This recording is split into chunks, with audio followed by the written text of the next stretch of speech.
సుమన్ టీవీలో మీ personal and business promotions కోసం కింది నెంబర్కి కాంటాక్ట్ చేయండి. ఆయన బాల్యం ఓ సమస్యల సుడిగుంట. పుట్టగానే 2 కాళ్లు లేవు. దానికి తోడు కటిక పేదరికం ఆయన వెంటాడింది. తోటి స్నేహితులతో పాటు చుట్టుపక్కల వారు హేళన, కుంటోడంటూ చేసే ఎగతాళి జీవితం మీద విరక్తిని కలిగించాయి. అయినా ఎక్కడా వెనకడుగు వేయలేదు.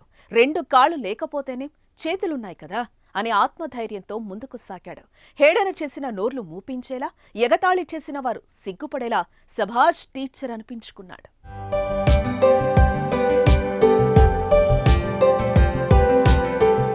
కర్నూలు జిల్లా ఎమ్మిగనూరు మండలం గువ్వలదొడ్డి గ్రామానికి చెందిన దస్తగిరి, హనుమంతమ్మ దంపతుల 4వ సంతానం లింగన్న.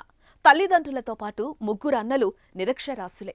అందరూ కూడా వ్యవసాయ కూలీలే. కాని లింగన్నకు మాత్రం చదువుకోవాలనే కోరిక బలంగా ఉండేది. అయితే లింగన్నకు అతిపెద్ద సమస్య అంగవైకల్యం. మరో వ్యక్తి సాయం లేనిదే కదలలేని పరిస్థితి. దానికి తోడు చుట్టుపక్కల వారు చేసే హేళన. కనీసం లింగన్నను ఆడుకోవడానికి కూడా తోటి మిత్రులు రానించేవారు కాదు. కుంటోడా అంటూ వెక్కిరించేవారు. అయినా లింగన్న సంకల్పం ముందు అవి చిన్నగానే మిగిలిపోయాయి. పోలియో వ్యాధి రావడం వల్ల సముద్రంలోపే నాకు 2 కాళ్ళు, 1 చెయ్యి ఏమాత్రము పనిచేయక చలనం లేకుండా ఇబ్బంది పడేవాడిని అనమాట. చదువుకోవాలనే ఒక ఆకాంక్ష ఉండేది అనమాట. ఇక్కడ మనకు మా గ్రామంలో అప్పుడు ఒకే ఒక టీచర్ వచ్చేవాడు అనమాట.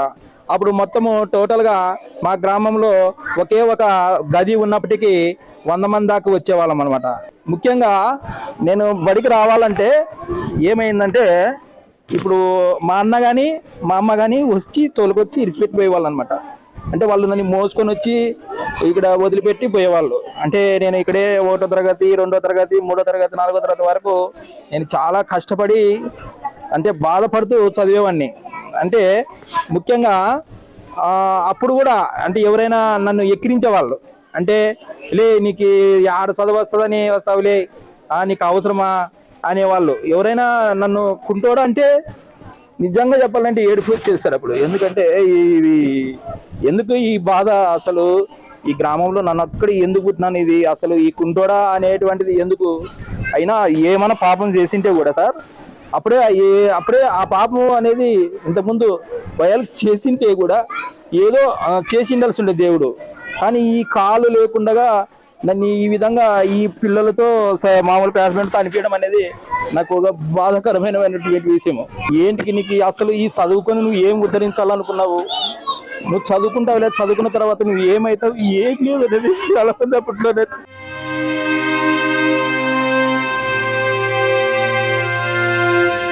ఇప్పుడు నేను ఇప్పటికీ ప్రస్తుతము ఈ బడి బయట పిల్లల కోసము నేను కష్టపడి చాలా మంది పిల్లలు బడి బయట కాదు బడిలో ఉన్నటువంటి ఒక చిన్న కాన్సెప్ట్తో పిల్లలను నేను చేర్పిస్తూ కస్తూర్బా గాంధీ గురుకుల పాఠశాలలో అయితేనేమి, తర్వాత ఇంటర్మీడియట్లో అయితేనేమి, 10వ తరగతి పిల్లలను కూడా కస్తూర్బా గాంధీ గురుకుల పాఠశాలలో వాళ్ళకి సంబంధించినటువంటి హాస్టల్లో చేర్పించడం జరుగుతూ ఉంది.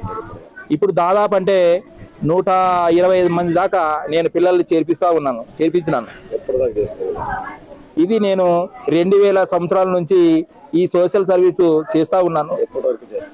నేను బతికి ఉన్నంత వరకు ఈ సర్వీస్ చేస్తూ ఉన్నాను. నన్ను ఏది ఇక్కడ ఆశించి కానీ లాభాపేక్షలకు కానీ లేకంటే నాకు ఏదో ఆదాయం రావాలని అయితే దీనికి చేయడం లేదు. నా సర్వీస్ని స్వచ్ఛంద సేవా సంస్థలు కానీ ప్రభుత్వం కానీ గుర్తించినట్లయితే ఈ యొక్క సర్వీస్ని ఇంకా బాగా విస్తృతంగా చేయాలనేటువంటి ఒక ఆకాంక్ష ఉంది. 2 కాళ్లు లేకపోతేనే 2 చేతులున్నాయి కదా, అవి చాలు తన లక్ష్యాన్ని నెరవేర్చుకోవడానికి అంటూ ముందుకు సాగాడు. తన ఇంటి దగ్గరలోని స్కూల్లోనే 5వ తరగతి వరకు విద్యనభ్యసించాడు లింగన్న. ఆ తర్వాత అన్నల సాయంతో ఉన్నత చదువును పూర్తి చేశాడు. అయితే తన కష్టాన్ని తలుచుకుంటూ లింగన్న కన్నీరు పెట్టుకున్నాడు. తనలాంటి కష్టం ఎవరికీ రాకూడదని వేడుకున్నాడు. ప్రస్తుతం చుట్టుపక్కల ఊళ్లకు మంచి మాస్టర్గా తయారయ్యాడు లింగన్న. ఆమెకి గురుకుల సీట్ తెప్పించి ఆయనే జాయిన్ చేసినాడు అరకల దగ్గర. ఆ పాప బాగా చదువుతుంది సార్. ఇప్పుడు బాబుకు కూడా 5th క్లాస్ లో గురుకుల తెప్పించి శ్రీశైలం పంపించినారు సార్. ఆయన దయ వల్ల మా పిల్లలు బాగానే చదువుతున్నారు. మా అన్నకు కూడా ఒక కూతురు సార్. ఆమెకు కూడా సారు కోచింగ్ లోనే, సారు స్టిచ్చింగ్ వల్లనే ఆమెకి గురుకుల సీట్ వచ్చింది. ఆమె అట్లే డిఎస్సి లో పాస్ అయ్యి జాబ్ వచ్చింది ఆమెకు. లింగన్ సారే సార్, మొత్తం లింగన్ సార్ మోటివేషన్ వల్లే. లింగన్ సారు కోచింగ్ వల్లనే ఆమెకి జాబ్ వచ్చింది. ఆమె ఇప్పుడు బాగా సెటిల్ అయ్యి బాగా ఉంది సార్. ఆమె ఉన్నత స్థాయిలో ఉంది. ఆయన రుణం మా ఫ్యామిలీ కానీ మా అన్న ఫ్యామిలీ కానీ ఎప్పటికీ తీర్చుకోలేనిది సార్. అది ఎమ్మూరులో గురుకుల పాఠశాలలో చేరించినాడు, కస్తూర్బాయిలో సారు లింగన్ సారు ఆడే చేరించినాడు. మా పిల్లలకైతే బాగా అందరి పిల్లలకి బాగా హెల్ప్ చేస్తున్నాడు సార్ అయితే. సారు మాకు దేవుడు ఉన్నట్టు సారు. మా మగోళ్ళు పట్టించుకోకపోయినా అంతో ఇంతో డబ్బు సాయం చేసి కానీ పిల్లల కడుపుకి తిన్నిక కానీ పెట్టి సారు బాగా హెల్ప్ చేసి పిల్లల్ని బాగా సహకరిస్తున్నాడు సార్ అయితే. సార్ లేకుండా మా పిల్లల పరిస్థితులు ఏమో తెలియదు. మాకైతే చదువుల గురించి ఏం తెలియదు సార్. ఓకే, చిన్న కష్టం వస్తే తట్టుకోలేక జీవితమే అయిపోయిందని నిస్సహాయులుగా ఉండే ఎంతో మందికి లింగన్న జీవితం ఓ ఆదర్శం. పిల్లలు బడి బయట కాదు బడి లోపల అన్న మాటను మనసు నిండా నింపుకుని గుండె ధైర్యంతో మారుమూల గ్రామాల్లో చదువుకు దూరంగా ఉన్న విద్యార్థులను బడిలో చేర్పిస్తూ 24 ఏళ్ల నుంచి సేవ చేస్తున్న లింగన్నకు సెల్యూట్ కొట్టక తప్పదు.